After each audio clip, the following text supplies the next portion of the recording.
বর্তমানে বঙ্গ রাজনীতির ভরকেন্দ্র হয়ে উঠেছে দুই কেন্দ্র, নন্দীগ্রাম ও ভবানীপুর। বিশেষ করে ২৬-এর নির্বাচনের প্রেক্ষাপটে তো বটেই।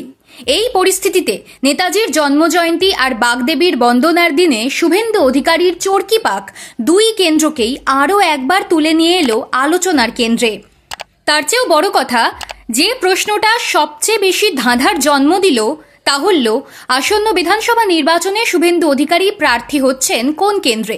জেতা আসন নন্দীগ্রামেই নাকি মমতা বন্দ্যোপাধ্যায়ের আসন ভবানীপুরে? ভবানীপুরের মাটিতেই মুখ্যমন্ত্রী মমতা বন্দ্যোপাধ্যায়কে হারানোর দায়িত্ব ইতিমধ্যেই নিজের কাঁধে তুলে নিয়েছেন পশ্চিমবঙ্গ বিধানসভার বিরোধী দলনেতা। তবে সেটা তিনি নিজে দাঁড়িয়ে নাকি সারথীর ভূমিকা পালন করে তা এখনও স্পষ্ট করেননি। শুক্রবারের সকাল আরও জল হাওয়া জোগালো সেই ধন্দেরই গোড়ায়।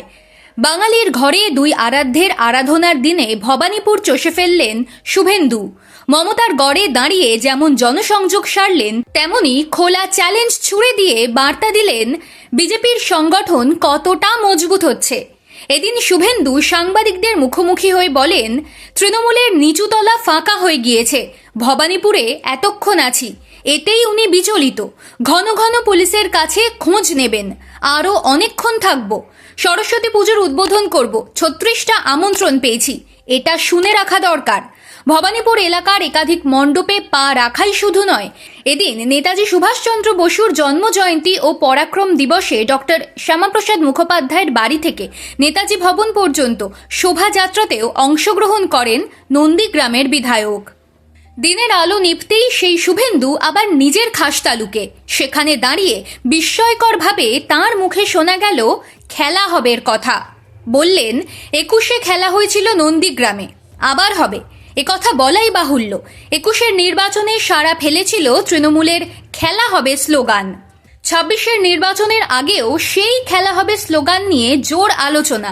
তৃণমূল সুপ্রিমো মমতা বন্দ্যোপাধ্যায় জানিয়ে দিয়েছেন, এবারের খেলা হবে ফাটাফাটি।